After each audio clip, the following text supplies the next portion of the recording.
Welcome to the Barcelona Podcast, episode 159. And this little opinion is brought to you by the most influential voices in the FC Barcelona community. I'm Dan Hilton, and I am joined today by Francesc Tomas. Who else to help me? We're not really breaking down what happened. Barcelona Inter, you can get that on the Patreon, Barca blog, all those different places. But Francesc, I felt like there were so many big themes from last night, where things that we've been talking about all season long that they became self-fulfilling prophecies last night. And I'm not sure whether or not I was watching it within that match or whether there were bigger ideas over the course of the season. And you just finished it. What were your, I guess we don't have any questions about this, what were your emotional impression of that game? Well, my first impression is that the Champions League is different. You can be playing a million matches in La Liga, but when crunch time comes, the Champions League comes, as you say, all the sort of worlds tend to collide. Very, very simplistically speaking, I thought the first half was way too slow. And we lacked any width and speed and arguably any willingness, to be honest. We were sort of outplayed by Conte and a much more physical Italian team.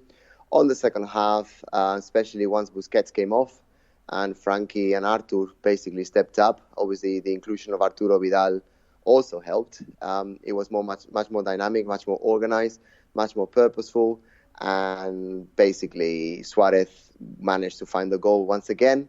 And Messi, once he became sort of adapted to the pace of the game, obviously he's been injured for the last 2-3 months on and off. And it's the first 90 minutes he plays in full. It just shows what we all know, that Messi is the best player in the world and he can unbalance games when he's ready. So in a nutshell, that's pretty much my first impression. Yeah, well, let's start with Suárez here. Minor asks, Suárez's performance against Inter was stellar, a critical component to tonight's win.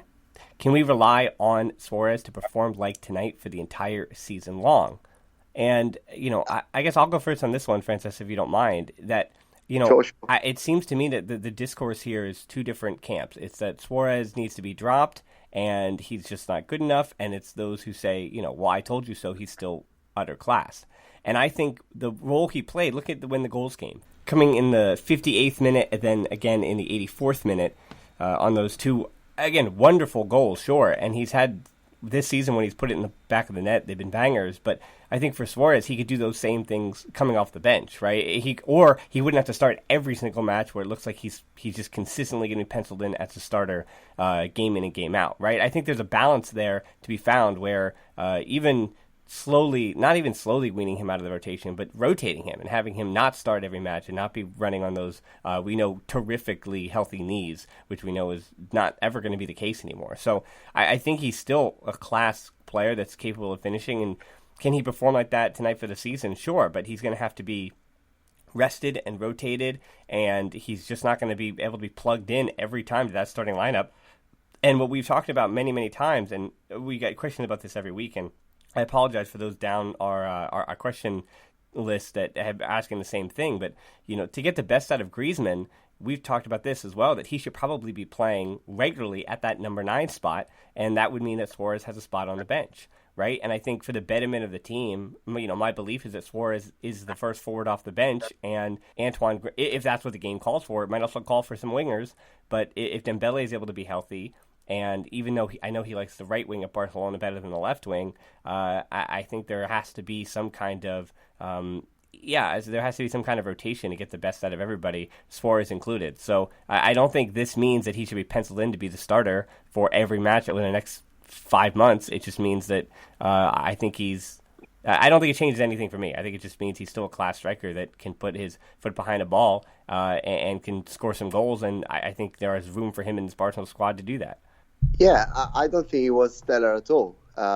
I think that he finished 2 occasions, the 2 chances that he had, in the best possible way. And he showed once again, like he's shown like 200 times, that he's a class striker and he's one of the world's best ever at doing that.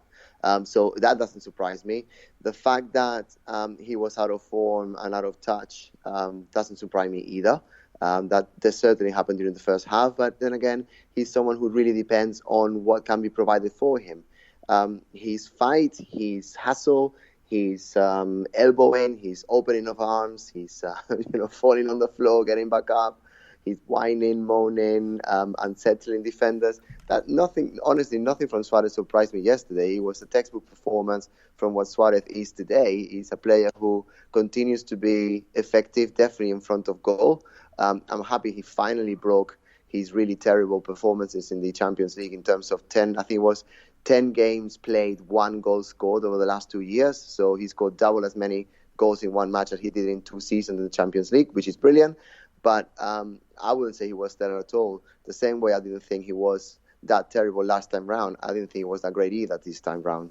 In terms of finishing, of course, give him that credit where it's due. But I don't think we should be half empty, half full, or sort of going for the extremes. We need to take it for what it is. He's a world-class striker who is aging and he's a little bit out of form. But when he hits that and peaks, then he's a very valid world-class star.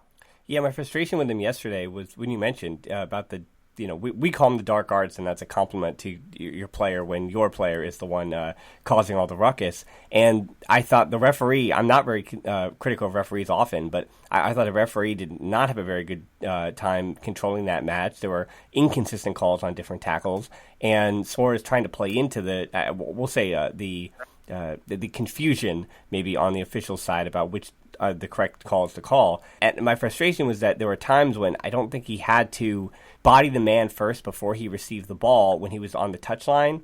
Farther, he was 40 yards from goal on the sideline, and yet he would still attempt to do the same things he might do in the box and some of those same tricks. And what that did, I think that almost played into Inter's hands because it stopped the ball dead.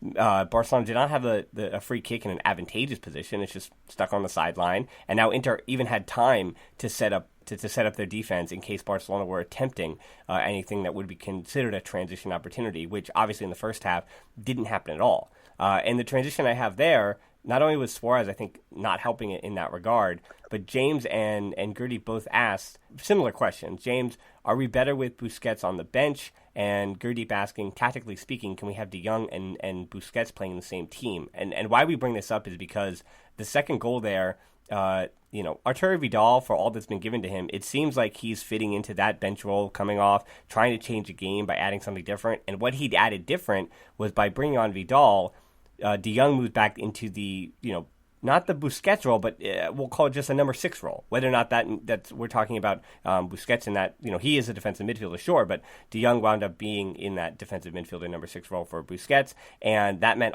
Vidal when Barca. So the way that play happened, second goal, it's a giveaway by Barca up top. Inter Milan, like the 3 or 4 times they had done in that first half, go out on the counterattack. They get pretty fortunate, a combination of Piqué and Lenglet and De Jong, who ran about 70 yards back to help defend, because that was his job now as that number 6. They're able to get that, they're able to hold their ground and get the ball back for Barcelona. Then they peel out to Vidal for the counterattack. Vidal gets himself about 30 yards and starts that break, and obviously then Messi goes into full Messi mode and Suárez finishes, right? But before that, again, that's the important part, that Vidal did what we'll call a box-to-box midfielder would do, but is Busquets in that spot? No, he's not, because De Jong is the one who came all the way back, and then Vidal is the one who's going to make that move, right? So it's just a matter of versatility, and what Inter were doing, they were the ones who wanted to be breaking, and under Conte, again, credit to Inter. They are number 1 in Serie A for a reason. They don't really concede that many goals, and they had a good defensive structure, and Barcelona wasn't breaking it down through the methodical probing that Busquets does. The way he was cutting out Inter's attacks was fine, but in that same regard, when De Jong moved back to that 6, it did show something special. So I think, can they play on the same team? Sure, in certain opportunity, in certain circumstances, but that means that Valverde's game plan has to be better, and it certainly wasn't a game plan that might have fit Busquets anymore. And I don't know, I was thinking about this a lot, Francesc. I want to hear what you think, and I've got some more thoughts on Busquets and where we lie on this. Well, based on evidence, Barca is a better team when Busquets isn't there. We have seen it time and time again that the dynamism and the sort of speed and the purpose of the team is different. I'm not sure whether that is because they respect him too much. Like if you think about it, Busquets' position has been solid for the last 10 years. And everyone knows what he does. Everyone knows his area of influence. But the thing is, so does everyone watching the game, but so do our rivals. Our opponents know how to defend against him. They know that he's not going to be someone who's going to overlap. He's not someone who's going to do a 1-2 shoot on goal. He's constantly going to be looking to the sides, and he's missed a little bit of speed and that step in terms of recovering the ball. And yeah, they have worked out his game, and because he's not at his peak, then it's easy to defend against. Then on the other side of the balance, you've got Frenkie, who is incredibly dynamic, ambitious, hungry, and he just brings something different. As I said, the biggest game of the season was yesterday. Obviously, away at Borussia Dortmund was difficult as well, but it was clear that the team is better when Frenkie is there. And what you said in terms of Arturo and Artur actually rotating is definitely that, because Busquets is not sort of solid in the middle. There's some other people that can occupy that position. They can rotate, they can filter out, they can associate, and the team was way better. And based on the evidence, yeah, that's what it is today. Yeah, but in that same regard, I don't think the starting lineup of Artur, De Jong, and Vidal is necessarily the answer either, because I think playing Vidal in that starting position in this kind of match, that doesn't give you the control that you might want over a match. Or there are things in his game that wind up being glaring holes, but this match needed something for him, right? They needed what Vidal was going to bring to it. And that's, it's a credit to Valverde. And that's the whole thing I was saying about like the lack of nuance, right? That it's that, we're getting called, I'm getting called a Valverde defender. Of course I am. Of course, I mean, that's the discourse now. But in the same regard, you're either in stern defense of everything he does, or you're in complete opposition to Valverde. And that's where the nuance of this match even comes in, right? He got it completely wrong in the first half, as he's done a number of times this season, Granada, Osasuna, a number of times when he's had to try to insert his substitutes and change up the game plan at halftime and put on new players at halftime. That's right. How many changes now has he made in this season? I believe it's 6 at halftime after the first 45 minutes, which is, again, I think is admitting that your game plan did not work and you got it wrong when you put the 11 down on the team sheet. Right, and I think, and for me, that's right. The nuance of frustration with Valverde, that he got it wrong, undeniably got it wrong in the beginning. Then he got it right by figuring out who he needed, what personnel he needed, and what he needed to change about the match they were in. Right, and so Valverde winds up getting a result.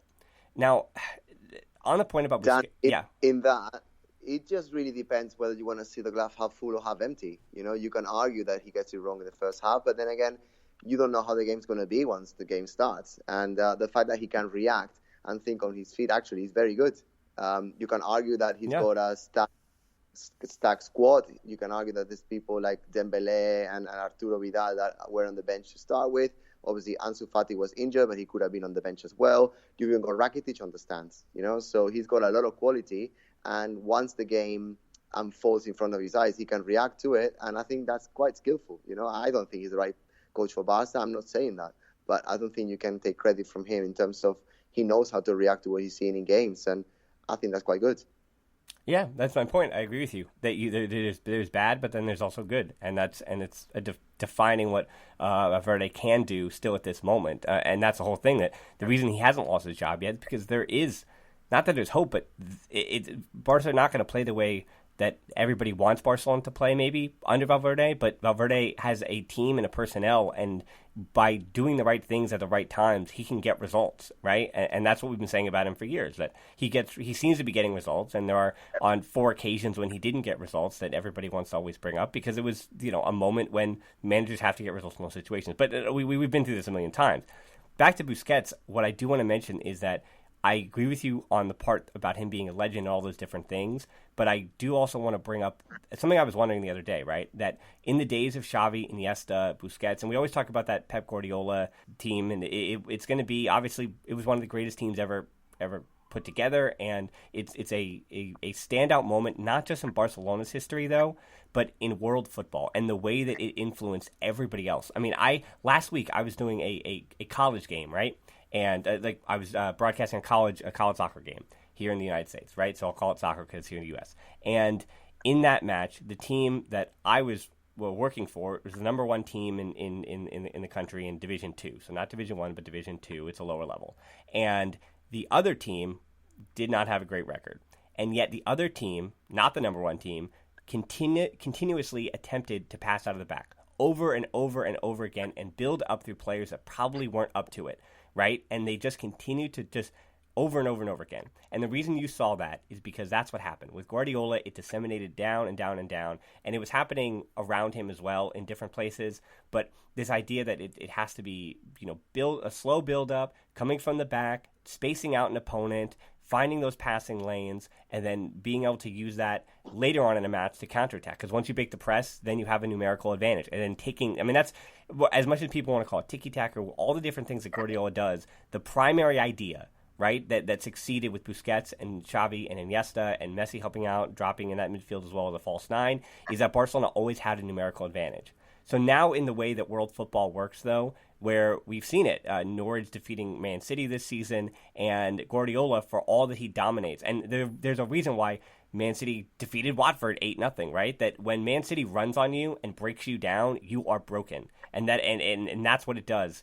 Guardiola is still his Man City, and he's adapted a little bit and changed things. But in the same regard, I think that number 6 spot, right, the defensive midfielder role that Busquets had, I think we're going to talk about this later about fear and what Barcelona has, the humility that they might have now had after Roma and Liverpool. We'll talk about that later. But for me, Busquets, being the legend that he did, I think his position has changed. And unfortunately, Busquets is still Busquets, right? So modern football has, over the last 8-9 years, Guardiola's way, it won World Cups, it won Euros with Spain, then it won Champions League with Barcelona, and it is still dominating the Premier League with Man City. But in that same regard, that position has changed a bit, right? To be more of what Frenkie de Jong is, it's got to be a position now that's mobile. It's got to be a position that if you have a guy that's such class like de Jong, that he can be that metronome offensively, continue to diagonally shifting the ball and probing, but then defensively, that's the responsibility they have to be able to break out those counterattacks. Because if you throw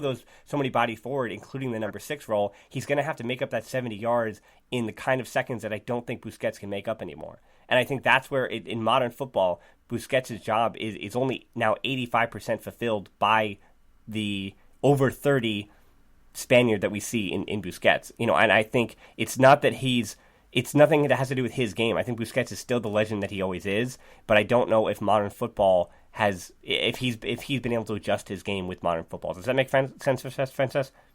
It makes perfect sense. It makes so much sense that I've got very little to add. I just want to say then that if Guardiola was still at Barca, then Busquets would be more valid than he is today, because his skills, his history, even his career, what he's done so far, which obviously, as you mentioned, he's won tremendous amount of trophies collectively. And, if he was even more popular, he had Instagram and all of that nonsense, and he was posting, with selfies, etc., he probably would be even having some more individual accolades. But what I'm trying to say is that he is someone who doesn't really align with what Valverde is trying to achieve. Valverde is not someone who sort of has beautiful football and attacking football at the forefront of his mind, and he's suffering as a result. Of course, football has changed, but I think that if Xavi was coaching Barca, for example, Busquets would be feeling much more comfortable because the pieces around him would be operating in a different way. So I think it's an element of everything that you just said,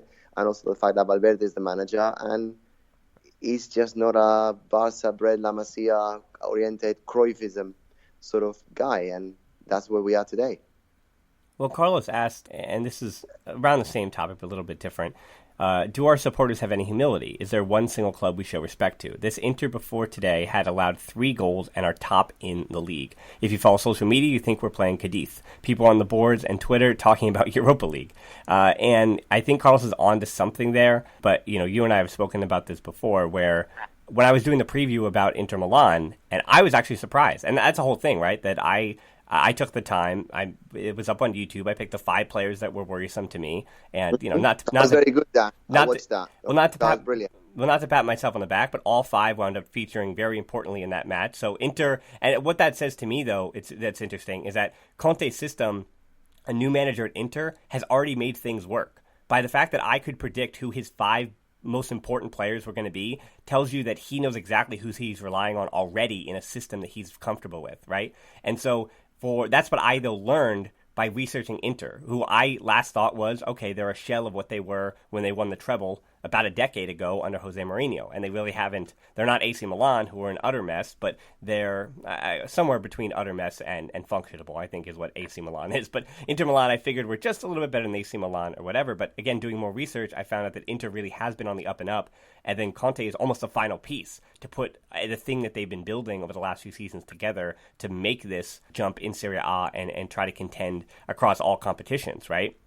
And so what that comes from, though, is the research that I did. And so the average fan, I think I almost don't want to put the onus on them to do their own research. And not to say that's not somebody's job, but a lot of people can just show up and watch a match, and that's totally fair. So they have their preconceived ideas of what they think has been happening with the opponent they're going against. And where it's always true is that I think Barca always has more talent. Like, I don't know, other than maybe, again, Man City, I think even pound for pound, when you look at this player on paper, right? Messi versus Block, De Jong versus Block, PK versus Block, Ter Stegen versus Block.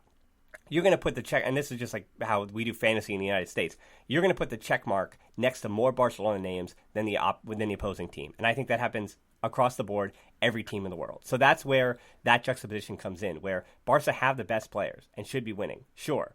But there's other teams in world football. The same thing when we went on the road against Dortmund. Dortmund are flying high right now and giving Bayern Munich a run for their money this season, even if they haven't over the last 2 or 3 seasons, right? So I think that it's that time in the year where teams are doing well, and Inter had a game plan, and Inter's been a good team in their own right, and their fans are excited about what they're doing.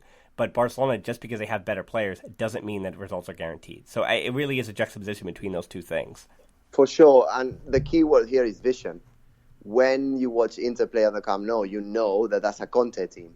You know that the first time in probably ever that I see an Italian team playing from the back at times, not all the time, but at times, and trying to build sort of the proper way. I mean, Conte has been all over the place. Definitely his years at Chelsea, and obviously with Juventus before. You know what that team's going to get. You know they're going to be fighting. You know they're going to be aggressive. You know they're going to try and be creative when they can. You know they're going to get you in the counter, and you know exactly what you're going to get. And that is something that at Barca we were very clear about when Cruyff was coaching, when Guardiola was coaching, even when Luis Enrique was coaching. It was an evolution. Again, the world of social media is all about who can insult someone else the loudest to get the most likes or retweets and whatever they call these days. So I don't think that's something we should consider as empiric. That is not something we can take as serious at all, because it's all a bit of a circus. That's why I'm not on Twitter or anything like that anymore. But what's lacking at Barca is an identity. That it's basically a team at the moment that Valverde just doesn't quite seem to understand what Barca is about.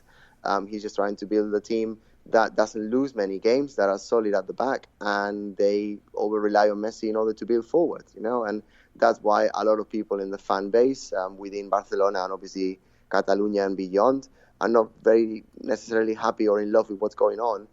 But that's where we are today based on what the board is proposing and what they wanted us to sort of do and be for the season. And at this stage, when you see Dortmund or you see Inter Milan or you see, Bayern Munich scoring 7 goals against Tottenham, I think it was, and Manchester City doing what they do in the Premier League, that's what you want. You want a vision. You want the supporters to sort of buy into the product that the club actually is. And we don't have that at the moment. And that's why people are unhappy. Yeah, I completely agree. I mean, it's also a matter of having that target on your back as one of the best teams in world football. Look at Tottenham, right? It seems you talk to their fans right now, and you'd think that the House of Cards is completely fallen apart, and Pochettino is on his way to Real Madrid to replace Zidane, and all these different things are what I'm hearing from Tottenham fans day in and day out now. And that comes on the heels of making the final of the Champions League just a few months ago, right? So as high as Tottenham flew, a poor start is what is the generation we're in now. And, I'm a little bit younger, but in the same regard, I don't know how young I am. But anyway, in the world of social media that I think I'm a little bit of an old soul for anyway, it seems to me that it is that quick, instant gratification. We need results. And I think that's the other part of this where it's humility that we're speaking about, that Barcelona's reign has coincided with the era of instant gratification. And I think that just warps our worldview of everybody. And that the teams that are successful now, where Man United did this thing over multiple years, and they created this institution under Alex Ferguson that you speak about in almost a glob of time, right? That this whole Alex Ferguson era was this big thing. It started with with David Beckham and Ryan Giggs as teenagers back in the day, and now it became, over the course of all these seasons with Sir Alex Ferguson, the dominant force that it was, culminating in Champions League wins, right? So I think, to the point of whether or not Barcelona fans have humility, it's not in the moment, but if Barcelona, if the era of Pep Guardiola winds up being, and not just Guardiola, but then Enrique winning the treble and Rijkaard winning the Champions League before that, if there's this era from basically 2005, 2006 to maybe 2015, 2016, if that winds up being that a snapshot in time of those 10 years, then we're going to remember that as Barcelona's most successful era. And that's what it was. It was that time when we had the best player in the world in Messi, and they were winning all these trophies and all these different things. So I think in hindsight, that will be where humility lies. And obviously in the era of instant gratification on social media, it's not going to happen from match to match. And we play twice a week, right? And I try to stay with the seasonal narrative. But you're right, Francesc, because of a lack of identity, it's almost a hiccup where you play against Villarreal one day, and then you feel a certain way about the squad, and you go, okay, this is what this is. Maybe Valverde still doesn't make sense. Sure, that's a theme throughout the season, even though he's still the manager. But where is the team at now with Valverde in charge? And then it comes to Saturday or Sunday's game, and you say, well, okay, so now where is the team in terms of the results, in terms of personnel, in terms of their plan, their identity? Where does that stand? And it changes twice a week now because of Barcelona's playing a midweek match. And that's almost hard to fathom and get going. Yep. Nothing much more to add. I just want to say that if something very special was being built, if you had, I don't know, Ricky Puig and Fati and all of these youngsters, Carlos Perez, starting and sort of making mistakes and losing points here and there along the way, it would be great. But that's not what's happening. You know, we because of situation, Messi doesn't have many years left at the peak. I would say, being generous, he's got 3 left. And we need to win, and we need to win now. So that's why we're in the middle of nowhere in a way. We're in a win now and not even rebuilding at the same time. And it's a weird situation to be in. And obviously we're led by someone who is not there for the long term. I think it's commonly agreed that at the end of the season, Valverde will be gone regardless. So it's just, we need to depend on Messi's brilliance. And to be honest, we have for the last 15, 20 years, not 20, but for the last 15 years for sure. But it's even more obvious now, and we just need to surround him with the best players and hope that this manager does his best, because otherwise, if, like we said before, we're wishing for the team to do wrongly, that's nonsensical. So that's all we can do at the moment. Just hope that everything goes well so that Messi continues to extend his legend at Barca. And that's a good point that you said about the best players. And that's what I was wondering watching that match, and what comes from this Busquets discussion is that Busquets is the best player around Messi, but is it the right player to support him? And we're not necessarily sure even, because this season, when it comes between the pairing of De Jong and Arturo supporting Messi in the midfield, yesterday's match was the first time we saw that. We hadn't seen. He'd only played 2 45-minute installments so far this season. So I think this year, led by your best player, is still a work in progress with him coming back. And people have made the points that to get the amount of points and to still be in the Liga race in the way they are, and to get the away draw to Dortmund and then getting the 3 points against Inter Milan in the group stage of the Champions League, that winds up being a success if you look at how little Messi has played. And the other thing you brought up, and it's true that, again, not going back to this Busquets point, but what it would take to try to drop Busquets, but for what purpose, right? And Vidal came in and did the job that he was supposed to do, and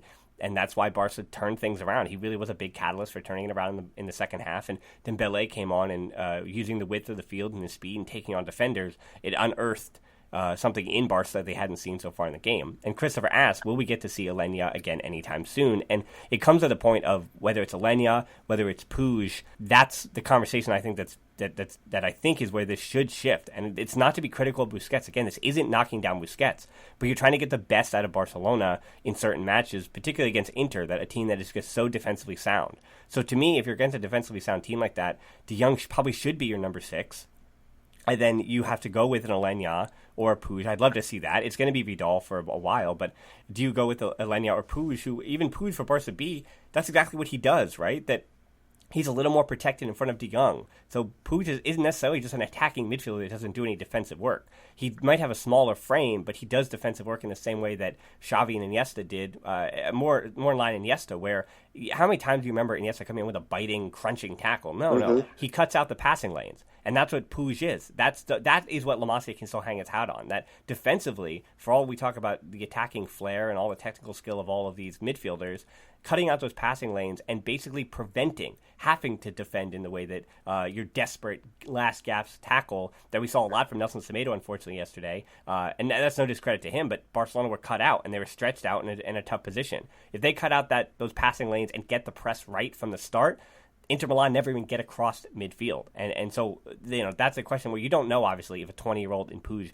is going to be able to do that. But of what I've always seen from him at Barca B, it still winds up being a puzzling thing to me that I'm hoping when I'm right? This is what I had said at the start of the season when we asked where Puig was going to be this year. Unfortunately, Lenya I thought he would be featured a little more, but unfortunately 45 minutes at the first match of the season has been a death sentence for him. But maybe Lenya goes out on loan, and when Rakitic is sold, maybe that does lead to some time for Puig, and maybe that does lead to what I thought, where it was going to be a transition over the course of the season for him. So in this midfield, I don't think necessarily will we see Alenya soon. It's will we see Alenya if it's felt like he's needed by Valverde. I'm just not sure why he was dropped when he was. And I know we've mentioned that before, but the thing is, I've been speaking to several of my friends that go to the Camp Nou regularly, and some of my friends in the press in Catalonia, and I've been trying to get them sort of some digging in terms of, did he say something to the manager? Has his agent been boisterous? Has he caused some trouble in the dressing room? And everyone's telling me no. Everyone's telling me that he continues to be, this is Carlos Alanya, obviously, he continues to be as professional as he's always been. And none of us can actually explain, and we don't really know why he's just not featuring. It's not the fact that he's not even playing, it's the fact he's not even on the bench. And a lot of the time, he's just not even traveling with the team. So it's really, really puzzling. For someone of his age and his potential, it really is weird that he's not getting any minutes at all when there's others that, obviously, Rakitic are getting some minutes here and there, not many. But obviously, I think Rakitic has been shown the door, and it really feels like Alanya's been done the same thing. But, at 21 years old, you see Frenkie de Jong, obviously, at a different level, because he comes from Ajax, and in Ajax, you can actually break into the team more easily, and you can be trusted, and you can be given more space and freedom. But they're the same age, and he's just not featuring at all. I'm fairly certain. I mean, if I was him, I would look for a loan option now that when December comes to go and get some minutes. I don't see an explanation, and no one that I talk to actually knows either. Very, very strange. Yeah, it is odd. We're going to transition to a question from Rick.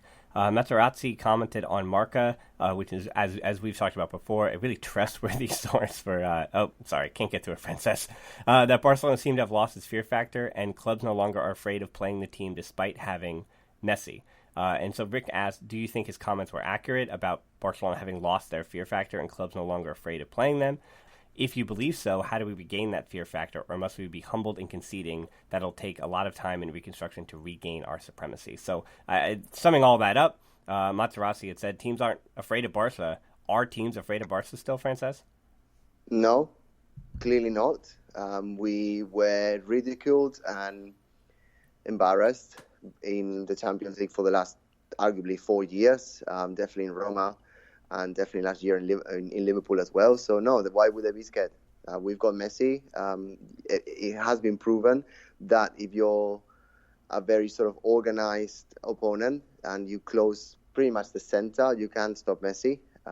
Obviously, he's of a caliber of player. I mean, the best ever. He can unsettle you in a nutshell. But if you can, most of the time, deactivate him, then of course you can. I mean, Dortmund weren't scared, and Inter Milan weren't scared. And no, if I was the manager that was playing against Barca, I wouldn't be scared at all. I would think I've got a chance. The Champions League game against Inter Milan also showed that we are very vulnerable at the back. Piqué and Lenglet were definitely not great together.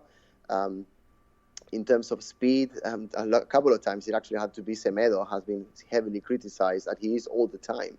And I don't really understand why he's so heavily criticized every time he plays, because actually he saved a couple of goals and tracking back, and if it wasn't for his strength and positioning, the result would have been much worse. Yeah, I agree. Langley was worse than Semedo yesterday, but Semedo was one who got the bad rap. I didn't understand that either. I agree. Exactly. And I don't want to look into too much detail as to why that may be. I've got my own I can be cynical at times. I've got my own cynical reasons, but I'm definitely not going to get into that on the pod. But I think that we could have got beaten fairly consistently yesterday if Inter had gone away with 3 or 4 goals. If you think about the save that Ter Stegen had, that wouldn't be surprising. So absolutely no, we're not scary anymore. The only scary point is when Messi sort of switches on and everything around him works. But that doesn't happen all the time. So no, we don't have the same players we had 10 years ago. We don't have the same vision we had 10 years ago. We don't have the same foresight from the board that we had 10 years ago. We don't have Guardiola or even Luis Enrique at the wheels. So that we're not scary anymore, and that's a fact, and people need to get over it. And hopefully everyone, the sauce is what, obviously, but I need to remind people of this, the only ones that can change this, when they have the chance, steer the wheel in the right way, because at the moment, that's where we are. Yeah, and I was thinking about Messi's role in all that it's not a matter of blaming, it's not putting fault on Messi. Now, you're right about, I think, 70% of that argument is made from the results, that in the Liga, it's almost guaranteed that Barcelona's going to win that. But the Liga, as we've talked about, has, whether it's the sharing of broadcasting rights, whether it's just the league is improving on its own. It's interesting to me that as La Liga's bottom feeders get a little bit better, the narrative in the rest of the world now is looking at the table and going, oh man, we can't say the league is the best in the world because Barca, Atletico, and Real Madrid aren't really showing us that, and they seem to be having identity issues, all 3 of the giants, and they're having all these problems and dropping points in Champions League, and they're not dominating the other Liga teams. And the argument I continue to make is I watch other teams in La Liga, and if you watch Real Sociedad against a Mallorca, a promoted team, it looks like it makes sense, and it works out. And Granada, they might be tough to play against, and they play a very Getafe-like style where they foul you and they make things difficult. But in the same way, they've got a touch of class. They've got a touch of technical La Liga ability, and they're a good team as well, and that's why they're flying high. And so it's very causal where you have to. I think it's a lack of empathy and understanding the quality in other teams' skill sets, and where that all leads to Messi is that I think, in that same way, the opponents are people too, right? They're people that may be on social media too much. Players, I mean, they might be looking at certain billboard material, and what they see, what everyone outside Barcelona sees, is these arguments. And I had a YouTube video about it, Messi dependencia, and this idea that Barcelona completely relying on Messi. And the other things that get lost in that arguments are the fact that you have a player now like De Jong who's just simply part of the other that is not Messi, right? That Dembele, for all his success, is just another player for Barcelona, and not this year with his injuries. But same thing with Luis Suárez, right? When he's at Liverpool all those years ago, he was a younger man, but it was all about Luis Suárez, right? He's leading Liverpool in the way that he is, and now he's just part of that other. That if you stop Messi, I don't care if you say Luis Suárez and Gerard Piqué and Jordi Alba and Frenkie de Jong, no matter who it is, it's not Messi has to be the savior. Messi has to rescue, and I think his shadow. Not Messi's fault, but I think the media has taken his shadow and loomed it so large over Barcelona that that other teams are starting to believe that self-fulfilling prophecy that Barcelona are just Messi. And it's if you said it, if you stop Messi, then it doesn't matter these world-class talents. We don't need to know their names. Who cares about Luis Suarez? Because if you stop Messi, you stop Barcelona. And unfortunately, that's another big indictment on Valverde, that the way that a lot of his matches have gone and the way that Barcelona sometimes have to rescue things in the second half, that at times it does feel like it is, if Messi doesn't rescue them, these world-class players without Messi can't get it done. And that is just, it's a chicken or the egg thing, right? Is it that because Messi's so good that this is going to happen inevitably? Or is it that the rest of Barca's, or is it that the media has just concocted this thing that Barcelona are so reliant on Messi that they can't get results? I'm not sure. Sure. Sure and not sure at the same time. Yeah. For now, all the time that Messi has been away, I would have thought that the rest of the team would have gelled enough and would have progressed enough not to depend on him. But, Suárez has been, as we mentioned before, he was out of shape. Griezmann is finding his feet. I think Griezmann, a bit of an aside here, he's not going to excel until he actually plays as a striker. I don't think Griezmann was signed to be a winger, and if he was, that's not the right thing to do. He's someone who at Atletico he was always partnering up with Diego Costa, and he needs to be a reference, or at least he needs to be more central. If you think about what he's been doing the last couple of games, he's been drifting towards the middle so much that he actually frees space to hopefully Jordi Alba, but obviously he's injured at the moment, and that would work. But I think Griezmann is not going to be as great as he can be and he should be unless he plays in the middle.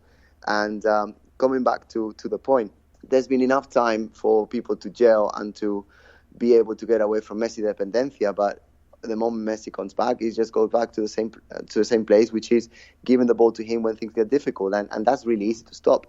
But it takes a gutsy manager, it takes a manager with foresight, it takes a manager with experience and bravery and risk-taking that we just don't have at the moment. So I know probably I'm being too negative today, but that's what I see. The game against Inter, it was a team that was not great at the first half and was rescued by the best players in the second. And we're not going to succeed very much with that approach.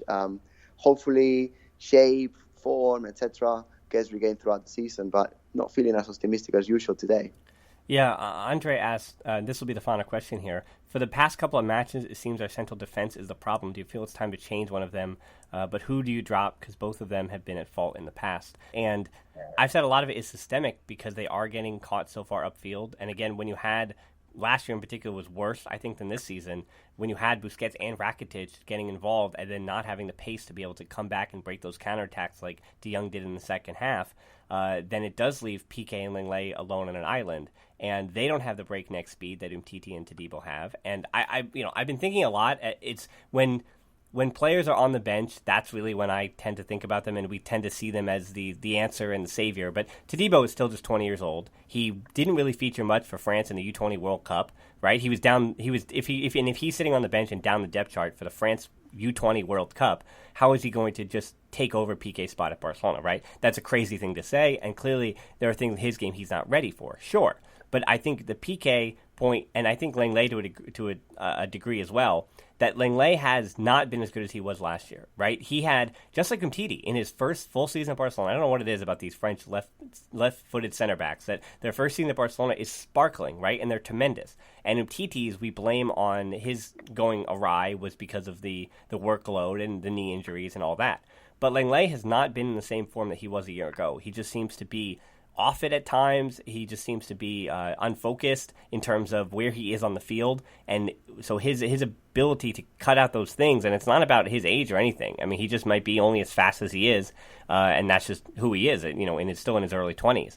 And in the same regard, Piqué has been fine, right? He's been fine. He hasn't been terrible. He hasn't been in his best form, but Piqué's been okay. But the defense as a whole, that unit, there's things that are fundamentally wrong with the fact that Semedo at times, if Semedo gives the ball away, or if he's the last one upfield and not being in important spots in the attack, and they don't get that to work out, then Semedo being the farthest defender forward, particularly filling in for Alba on the left side, Semedo is also the best option to come back and cut out counterattacks in ways that Roberto doesn't do tremendously. He's fine, he's helpful, but Roberto isn't that lockdown defender one-on-one coming back on the counterattack to snuff something out.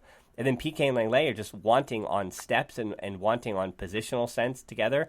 That unit has not been great. So I think it's the same thing goes for Suárez, where Piqué, I think, is separate. That I wouldn't say that Piqué is the one who comes off the bench, but in the same regard, I think you take a hard look. There has to be times when Todibo's number is called, right? Or if not, then Barca have to in January bring in a center back or something like that, right? If that's a position of need and Umtiti's not on the right track back, then it has to be a position of need, right? If Piqué and Lenglet just aren't doing it for you this year, I think they're still the answer, but I don't think they're the answer every single week, twice a week, because that's what's happening. There is no rotation at all at the center back position. I think that's what's necessary. It doesn't mean that Todibo's going to come in and light the world on fire, but that does mean that there are times to put in a long, tall, rangy center back who's also good with a dribble. It might not go right. Not going to. I don't think it's going to go completely wrong because he's been class the times that we've seen him. Yep, I think you hit the nail in the head there. We don't really need a fixed sort of back four for every game being the same. I think the key, especially now, I mean, it's October already, but I think the key is rotation. I think Todibo really needs to play. Obviously, we've got the injuries to Firpo and definitely Jordi Alba there. But I think that if Jordi Alba is starting, which obviously when he's fit he will, then Semedo has to be the right back, and he adds that more sort of defensive mind that Sergio Roberto does, and he covers the sort of the backtracking, if that makes any sense, is better and more effective. And then Piqué and Lenglet, I think that they need to take it in turns. Obviously, hopefully Umtiti gets back to form and gets trusted once again soon. We've got 4, I would say, very good centre backs, but obviously they know Todibo's not being trusted, Umtiti is not fit enough, and the other 2 are just picking up all the workload. But I think the key, especially now, is rotation. And then when big games come, like the ones in the Champions League, for example, then you pick your preferred 4 for that occasion based on injuries. But rotation has to be key, and it just hasn't happened. And to be honest, I think that's going to hurt us in 3 or 4 months' time, especially if either one of them gets a knock.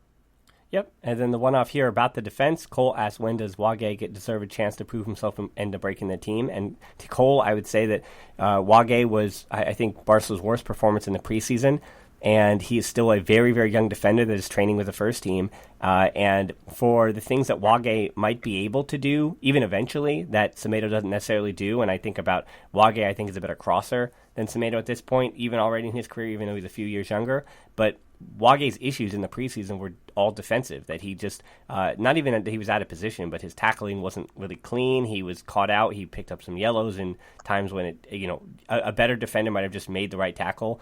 And so I think Wagué, being as undisciplined as he has been so far in that preseason, and he's shown in again, limited opportunities, that he has all the talent moving forward, and defensively he's okay. He has the speed. Physically he can do it. But just tactically, he still has things to fix and work on. And you'd rather have Semedo in those positions, because we saw against Inter that for all the criticism he might get offensively, he stopped in that second half in particular a few of those counterattacks that Lenglet and Piqué got wrong. And Semedo was the one to rescue Barcelona in that second half, and sometimes in the first half as well. And so for me, what Semedo can do defensively, I think it overrules what Wagué has done so far. And, it's no knock on Wagué, but it's going to be Sergio Roberto before Wagué, because Sergio Roberto also knows the team better, and he does what he does better. And he's, I think, at this point, just as good, or maybe a better defender at the right back spot than Wagué. And that just comes with experience. So I think his time will come eventually. He's supremely talented, already started for the Senegal national team at times. But in the same regard, it's just the way Barca have not. This is the whole theme, right? The way that Barcelona need results, need to get wins. The pressure is on Valverde. Valverde is not going to put, with his job seemingly up for grabs, and with him feeling like he might be on the hot seat, he's not going to go with a 20-year-old in Wagué. It's just not going to happen. No, and the last point here is that not everyone who's great at Barca B and Juvenil and Cadetes, etc., is going to be good enough to join the first team. It doesn't just come to speed, strength, ability for passing, etc. I think the biggest factor to jump from La Masia and the sort of youth system to the first team is mentality, is having that desparpajo, having that ability, having that attitude to be amongst the stars, being under the spotlight. You got 99,000 people watching your every single move, and that's just in the stadium. You got millions around the world. Not everyone can do it, and that is the difference. That's why I think the eruption of Ansu Fati is so impressive, because it's at such a young age. It's like he's playing in his backyard. It's like he's playing with his mates. And to be honest, he probably is, because he knows definitely Messi and has known him for a long while. And, he's under his wing in a way. But it's not about what you do in the pitch. It's about the way in which you do it, the attitude, what you have. And, so going back to Fati, he had a lot of mistakes in terms of passing, in terms of making the wrong run, in terms of making the wrong shot, but he wasn't fazed by it. He kept smiling about it, and he kept trying. It's the same with Ricky Puig. That's why I think those two are so special, because they don't seem to be daunted by the spotlight, and Wagué certainly didn't do that over the preseason. But Valverde thinks he needs to continue to learn during training, and I don't think he's finished at all. I just think he's too raw, he's too verde, like we say in Spanish. He's too green. He needs to continue to develop. Yeah, for sure. And you mentioned, Francesc, not everybody can do it. And that's why I bring you on to help me out today and answer these Luanda questions. To all those in our closed Facebook group, again, thanks so much for these questions. I know there's a lot of good ones that we didn't even get to today, but as we saw, as we were trying to react to this Inter Milan thing, I just had to kind of pick the ones that I knew that we were going to be focused on and were going to be part of our conversation. That if I didn't even mention your name, but you heard basically your question come up, I'm glad that we got to it. Again, those questions did even influence our thinking, even if we didn't necessarily specifically ask your questions. But for our audience, thanks so much for tuning in. You can tap in your app, check out the show notes to subscribe to the show. You can also find us on social media. We're on Twitter at the Barcelona Pod or at HiltonD13 for me. On Instagram at the Barcelona Pod, our closed Facebook group, TBPod.link/group. That's where we get these questions. That's where we also have a lot of different content there. Deeper dives, discussions. You can help us out on Patreon, as I mentioned. That's where the quick take match reviews happen. And yesterday I felt it was like my most coherent one. So if you still want a review on Inter Milan, head over to TBPod.link/Patreon. We're also on YouTube, as you always hear me mentioning now, week in and week out. It's at the Barcelona Pod. I did the previews for the Champions League, but generally every week there's some big theme or idea. Sometimes it's historical, sometimes it's just current events about the club, and that is on YouTube, so you can use your eyes instead of just your ears. Check us out there. Hit that subscription button, and as always, the thing I want to ask, actually more than anything else, is just share this pod. If you're in a community with other Barcelona supporters, let them know about this pod so we can get this in as many ears as possible. So thanks so much for listening to the Barcelona Podcast. Until next time, we'll talk to you soon. Forza Barca. Forza.